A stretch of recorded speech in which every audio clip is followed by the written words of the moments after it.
Income tax and practice ரூலில் நமக்கு capital assets வந்து கொடுத்துருக்காங்க. நம்ம ரிலேட்டடான சம்ஸ் வந்து பார்க்கலாம்.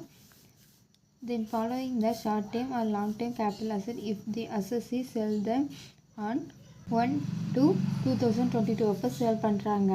அதுக்கான கொடுத்துருக்காங்க. Government securities acquired on 1/11/2021. Listed shares வந்து கம்பெனி 1/9/19 அப்போ சேல் பண்ணியிருக்காங்க. டிபெஞ்சர்ஸ் அந்த கம்பெனி பர்ச்சேஸ் பண்ணியிருக்காங்க 1/11/19 அப்போ வாங்கியிருக்காங்க. எப்போ சேல் பண்ணுறாங்கன்னா இந்த டைமில் சேல் பண்ணுறாங்க.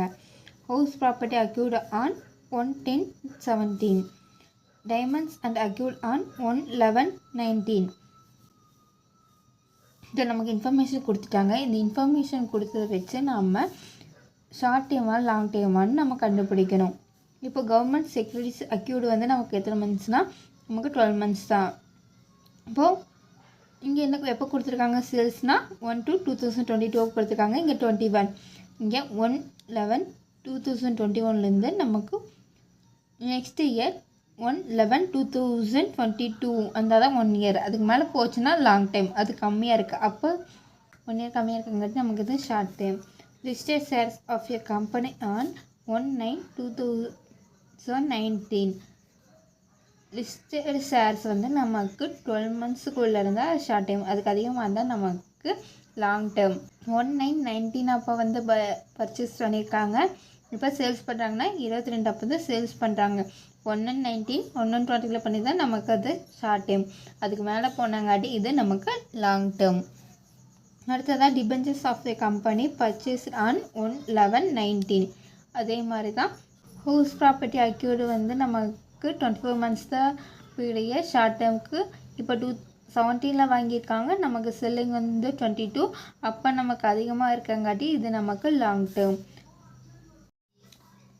Diamonds acquired on 1/11/19. நமக்கு டைமண்டுக்கு வந்து நமக்கு 36 months இருக்குது. இப்போ நம்ம ஒன் இயர்க்குள்ளேயே நம்ம வந்து சேல் பண்ணங்காட்டி இது வந்து டைமண்ட்ஸ் வந்து நமக்கு ஷார்ட் டைம். இப்போ நம்ம சம் போடலாம். Calculation of short term capital asset and long term capital asset அதில் நம்ம கொடுத்துருக்க சம் எல்லாமே இந்த சைடு எழுதியாச்சு. இப்போ நம்ம ஷார்ட் டைம் லாங் டைம் எழுதலாம். கவர்மெண்ட் செக்யூரிட்டிஸ் வந்து நமக்கு ஷார்ட் டைம். லிஸ்டட் ஷேர்ஸ் வந்து லாங் டேர்ம்.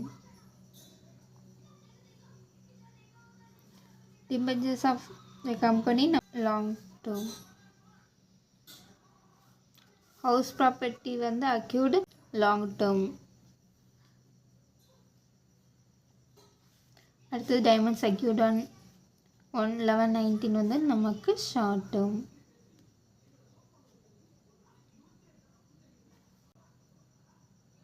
ஸோ இப்படி சமம் கொடுத்துருந்தாங்கன்னா நம்ம இதுதான் ஷார்ட் டேர்மாக லாங் டேர்மானு கண்டுபிடிச்சி போடணும்.